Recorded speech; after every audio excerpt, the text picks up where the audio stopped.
Greetings, welcome to the Prime Directive. I'm your host, Jefficho. My co-host is always Chris. Say hi, Chris. Hello. Today we're going to be discussing Episode 7. Chris, what was the title of that? Magic to make the sanest man go mad.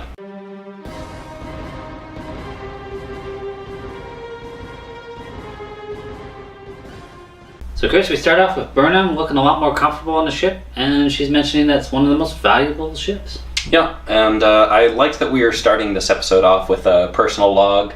We haven't really seen much of the captain's log or personal log, sort of classic style episode framing since like the first episode. I don't think we've actually gotten any in between then and now. I'm really looking forward to Lorca's captain's log. Yeah. Like, it's just going to be like shit he should not be putting into the log. Yeah, captain's log. I'm doing a bunch of illegal shit and I don't care. Yeah. I tried to sacrifice Staments the other day, but he keeps coming back. I like that they're all pointing out how well adjusted Tyler is. Lieutenant Tyler has suffered so much and still maintains such dignity and kindness. You are astonishingly grounded for having endured 7 months of torture. Yeah, they're hammering that one home pretty good. You're really grounded for someone who's in Klingon prison for 7 months. Yeah. I wonder why that is. Yeah. Tyler's just so squeaky clean. Like, he actually has no flaws. Yeah, well, I mean, as far as everyone else on the ship is concerned. Like, I understand that Vok was, like, you know, probably trained a lot and learned a lot, but, like, you shouldn't be as happy as you are. It's just, like, the most pleasant guy on the ship. Yeah. I love how he's playing with Burnham the whole episode. Yeah, that was nice. She doesn't really understand a lot of the human social niceties, and he knows it, so he's having a little bit of fun with her. I'm a really good dancer. Yeah, I'd say, I don't know about you, but there was a lot of teenage drama to me for that whole Burnham, like, you know, what do I do with this? Like, did she really need to, like, flirt with him to get him on her side for this episode? Yeah, I feel like it probably should have been easier to get Tyler on Stamets' side. Like, instead of using Burnham as a go-between, he should have just gone to Tyler and gotten him to tell him a secret. Yeah, like, and then you can skip the middleman. Sort of a chief engineer sort of kind of guy, like, you listen to those. Yeah. Didn't you say we got, like, a different medical officer, chief medical officer? Oh, yeah, I think we've finally seen the CMO, chief medical officer of the Discovery. I hear we've got a lonely Gorman Gander beaming in. You thinking this whale is armed? They've never been mentioned by name, and we know it's not Stamets' boyfriend because he had a line specifically. He had a line specifically saying he was going to go help the CMO with something in an earlier episode. And we do know that the medical officer in the shuttle bay there where they beamed the Gorman Gander in, he had 3 pips for commander. Yeah, that's weird because he didn't really seem that powerful of a character. Well, I mean, he didn't really have many lines or anything, and I guess, you know, if we've hit episode 7 and this is the first we're seeing of him, you know, we're not going to be seeing a lot of the chief medical officer, or maybe there's just not going to be that many medical mysteries. Yeah. It's just a strange thing for this show because you'd think there'd be a ton of strange mysteries. Yeah. They'd discover some for sure. Mm-hmm. How about that Gorman Gander, the space whale? I was just going to say, how about them space whales? Mm-hmm. I love that Lorca, man. Oh. I'm the most qualified to handle the needs of this creature. I don't give a damn. I just want it done. I request security oversight of the operation, Captain. I still don't give a damn. He did actually, like, he did want to follow the regulations and actually bother relocating the thing, though. Well, he did that the first time, too, but he definitely did it the second time when Star was just like, we would get our captain court-martialed if he didn't do this. Yeah. Yeah, just beam it aboard, let's do this. Yeah, I guess Lorca, you know, for all the crap we're giving him, he is still a Starfleet captain. You're the only one giving him crap. I fully support most of his actions. Okay. Like 97% of his actions I support. The other thing about the Gorman Gander was they were really driving home sort of the similarities between the Gorman Gander and Burnham. They're often so consumed by this task that they ignore all of their instincts, including reproduction. That's as depressing a trait as I've ever heard of. Yeah, how so? Okay, well, right at the start there, they're talking about, you know, how it's sort of a solitary creature, and it's leading a very lonely life. And, you know, it was really hammering home her whole I've never been in love thing. I think if you go back and watch that again, all the stuff they're saying about the whale, and how it doesn't breed and how it's alone, everything they're saying applies to Burnham too. I thought she loved Georgiou. But, she also had 52 close encounters with Starfleet vessels, I guess. Where's the metaphor in that? I'll find one. Alright. There really are so many ways to blow up the ship. It's almost a design flaw. I kind of felt Harry Mudd had way too much power in this. I mean, they mentioned that he did this bank job in the past, and he was bragging about how he did it, but it was basically implying that he had another crystal. Yeah, why is he not retired, Chris? Just living the life. Be like, I'm done. Like, yeah, I can deal with the magical space technology MacGuffins. We've seen plenty of those in Star Trek thus far. But yeah, I was sort of wondering what the nitty-gritty of this technology was. Like, I sort of get the sense that it's like a one-use thing. Like, you just crack it and then you can repeat these 30 minutes however many times you want. Yeah. So I guess he only had 2 or 3 of them and used one for the bank job and one for Discovery. As funny as Mudd was, I mean, he straight up murdered a lot of the crew. Yeah, no, he was great. Like, Rainn Wilson is absolutely standing out again. Computer, respond! Let me see what I can do. Computer, reduce volume so we can have a normal adult conversation. Yes, Captain Mudd. Captain Mudd? I would just think, like, even though the day did reset, that he's probably killed a lot of people before, so he shouldn't just be known as a thief. So when he ran into Kirk probably shouldn't have let him off so easy. They really did let him off pretty easy at the end of the episode here. I've seen a lot of people complaining about that, but it is sort of a TOS style ending. Yeah. It's just like, sort of an ironic punishment. He has to, he's sort of trapped with this woman that he says he loves, but he doesn't really. And, there was like a freeze frame laugh track ending in there somewhere. I mean, I don't know Stella, but when I saw her, I was in love. Harcourt! Where have you been? I have been so worried about you. I'm sorry, but like in 10 years, she's gonna age really fast. Yeah. Because in TOS, she does not look anything like that. No. She's a young woman. Yeah, the only thing I could say to that would be I guess the android that Mudd builds later is just more like what he thinks of her and not like actually what she looks like. Maybe it's just what her mother looks like, and that's part of his joke. Yeah, maybe. I really enjoyed, though, again, we're jumping ahead with technology here with the wave your hand transporters. Yeah. It was cute, though. I think the computer's just way too advanced. I mean, it's telling us, like, to confirm identities, or it's just, like, processing in the original constantly. Back in the 60s, they just didn't, they did not have a grip on what computers would be doing in the future.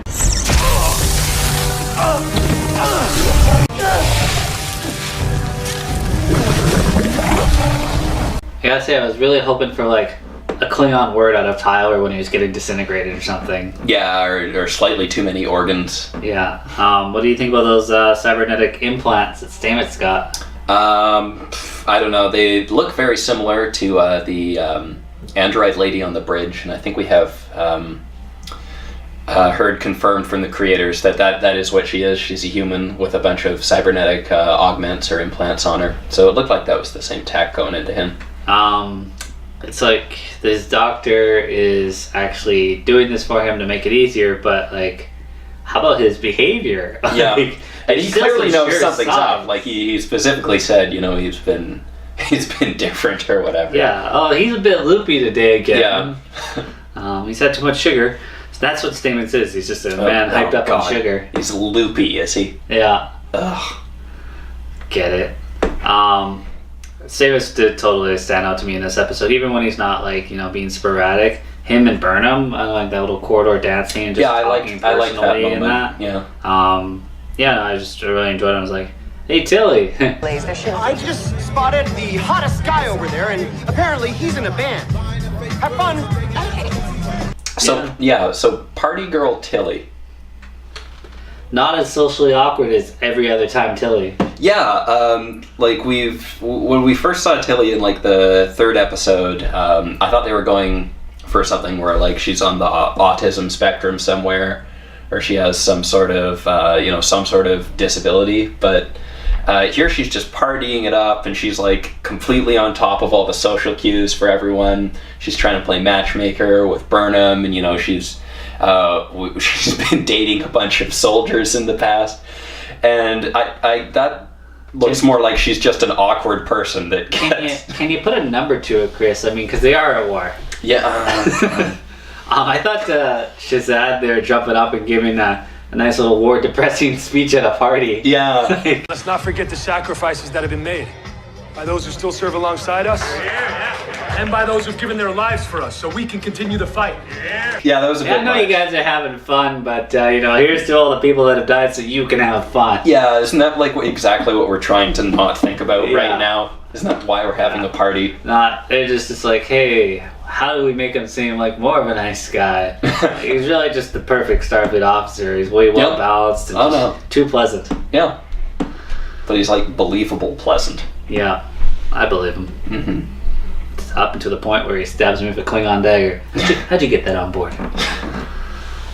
Well, I mean, if Mudd can get himself on board with a little space whale alien ship there inside his space whale, they can do anything. Mm-hmm. What do you think of all the Lorca deaths? Yeah, that was a fun little sort of montage there. There's great special effects on all these different types of disintegration. Yep. Yeah, some cool stuff. Like, oh, I found your lab, and let's try to kill you with this too. Yeah. Let's see what you got in here. Didn't feed him to the Tribble.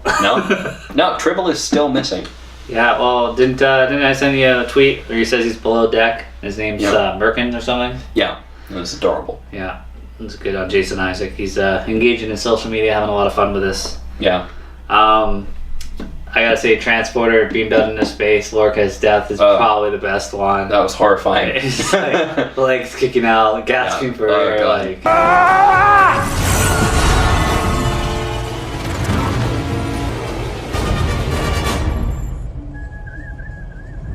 I'd take the disintegration, please. Yeah. It went pretty fast. I mean, Burnham really handled that disintegration well. Yeah. She, had trouble swallowing, because, you're swallowing 3 of them. And then she's like, oh, a little indigestion, and I'm disintegrating. Well, maybe Mudd was just overselling how painful it was. Oh. Like, you don't want to be like, and I'll kill you with this, and it'll be, sort of uncomfortable. Tyler made it look painful. Yeah. But, here's the disintegration that I wanted a couple episodes ago, when the Klingons are just exploding them with their disruptors. And it's like, cool, there's that disintegration. Yeah. Nice, slow, painful looking thing. Oh, very good effect. Something wrong with me, Chris. I like seeing that. I really enjoyed the fact with the time loop episode we got to see so many more members of the crew, different aspects of the ship. Yep. We got to see the new medical officer and just the random extras. And I really want to know who this one is.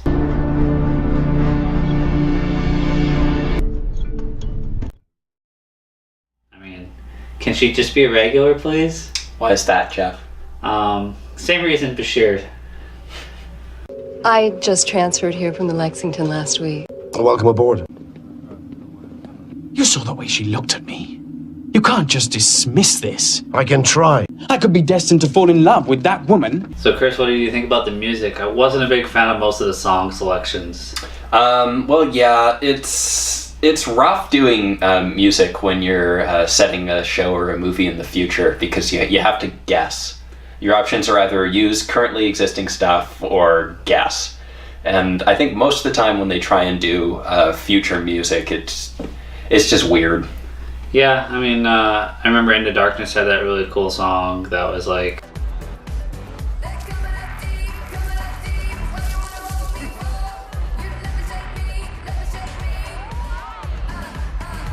techno, Yeah, well, but, it's easier... It's also a movie. Yeah, it's also easier if you can excuse it as being alien music. Yeah. Because it doesn't necessarily have to sound musical. Yeah, I guess any futuristic music we would have done would have been instrumental and stuff, and they're not going to party to that. Yeah. I think the reason they didn't just do a generic party beat is so they could have the sample of Staying Alive in there, that being sort of a cute time loop joke. We did get the shot we were expecting finally of the inside ring of flying towards the ship on the inside. So yeah, I was getting a lot of 10 Forward vibes from that, just the strip of lights where everyone's hanging out. I think this episode should have been placed a little bit further after a big war episode, because then it would have made sense that they're partying, and then Lorca could have been hey, I've got a stash of Romulan ale for you guys. Everybody, here's a shot. Yeah. You know, Lorca's got like, you know, a lot of creatures. He's got the good stuff. He's got every liqueur, everything. Yeah. Yeah, this is my weapon man cave, and this is my party man cave. Deleted scene, the Admiral, she's like, oh, you know, you used to have all that good stuff, but that's also why I take away your command. Yeah. I hope those Klingons kill you. I gotta say, Stella's dad probably would have had Mudd killed. Like, if you don't like your daughter's boyfriend there, like, you get him killed, especially if you're an arms dealer. Yeah, he seems to be some sort of gun runner. Like, you're gonna disappear. Some Orion pirates that owe me a favor. Yeah, no kidding. I don't know. I guess that this guy's life is guns, and he just, you know, wants someone to take the daughter out of the way. He's probably got just like doesn't a care. nagging wife at home that's just like, you better keep your daughter happy. And like, whatever. Yeah. Whatever she wants. Here you go. Mm-hmm. Yeah. What do you think about his ship, though? That was an interesting design. Well, I gotta say, I mean, his ship got out there really fast. Yes. Yeah. Actually, that was a bit interesting. Yeah. Like, what did they have? Like a couple minutes after they sent that message? They sent it. It's like, oh, you know, you're on the fringe of Klingon space, probably doing this war. Maybe they're at a starbase, so the Klingons could show up at any time too. Yeah. There's no safe space in space anymore. No. Maybe he has a spore drive too. Yeah. Maybe he's got his own Stamets. Yeah. Poor little guy. Mm-hmm. Any final thoughts on this one, Chris? I definitely liked it as sort of a nice self-contained episode. Like, this would be something you could just show to someone as an example of discovery. We didn't really advance much of the plot going on at all, but we did have a lot of nice character moments, even if a lot of them, I guess, aren't retained because they were deleted with the timeline there. Yeah, well, I mean, Stamets remembers all of them, so I mean... Mm-hmm. I am interested. I did absolutely enjoy this episode, but I'm also interested to get back to some of the overarching plot lines, like what's going on with Lorca's Admiral there. Yeah, I think next episode looks like we're going to be focusing on Saru. Yes, yeah. Then maybe after that. Maybe. But yeah, no, I heard that as one of the complaints from some of the critics was just like, okay, like we're just going to ignore the war now? Like, you gotta have your own standalone episodes. Yeah, they only took like 30 minutes real time to deal with this whole thing, I guess. So, you know, it's whatever, and it's Star Trek. It's nice to have just a little one episode and look at some classic sci-fi concept. Oh, yeah, we're checking boxes here. Time loop episode, check. Like, Mirror Universe episode coming up, check. Like, yeah, apparently. Yeah, well, it's gonna happen. I can't wait to have Georgiou back, whether it's Mirror Universe Georgiou or what. Yeah. It's gonna be like perfectly fitting in with Lorca. She's like, did you just eat that tribble? Can't eat just one. No. Yeah, no, I thought this episode was a lot of fun. Like, you know, little nitpicky flaws of some of the character stuff with Burnham. How does he stack up compared to your old boyfriend? How does he compare to yours? But, you know, she's growing on me. I like Burnham more when she's interacting with people, but when I'm listening to her, like, talk about herself, that's when she drives me a bit boring, nuts. Like, yeah. But when Stamets is talking to her, Tao is talking to her, I'm more entertained. Yeah. And it was nice, like you said, to get sort of more of a look at some of our supporting cast today. I thought it was just another one of his lies. Like, one of the big things I liked about B5 was the secondary and tertiary characters that just kept coming back. Mm-hmm. So I hope we kind of get that with Discovery, where they like assign some extras on for 15 episodes. Be like, hey, you're coming back for the other times we need you. Oh, like sort of a Barclay kind of thing, where he's just there sometimes. Yeah, I mean, we've had different helm officers show up again on TNG. Yep. It's just like a little nice consistency where it's just like, hey, not everybody leaves the ship after that one episode. Mm-hmm. They're still around. Well, Chris, we probably would have had this episode up faster, but you know, we had Halloween, we had candy to eat. Mm-hmm. Yeah, so tune in next week. We'll be doing the next episode. Chris, what's the title for it? Si vis pacem parabellum, or if you want peace, prepare for war. Thanks for the translation. I did not get it the first time. As always, thanks for watching.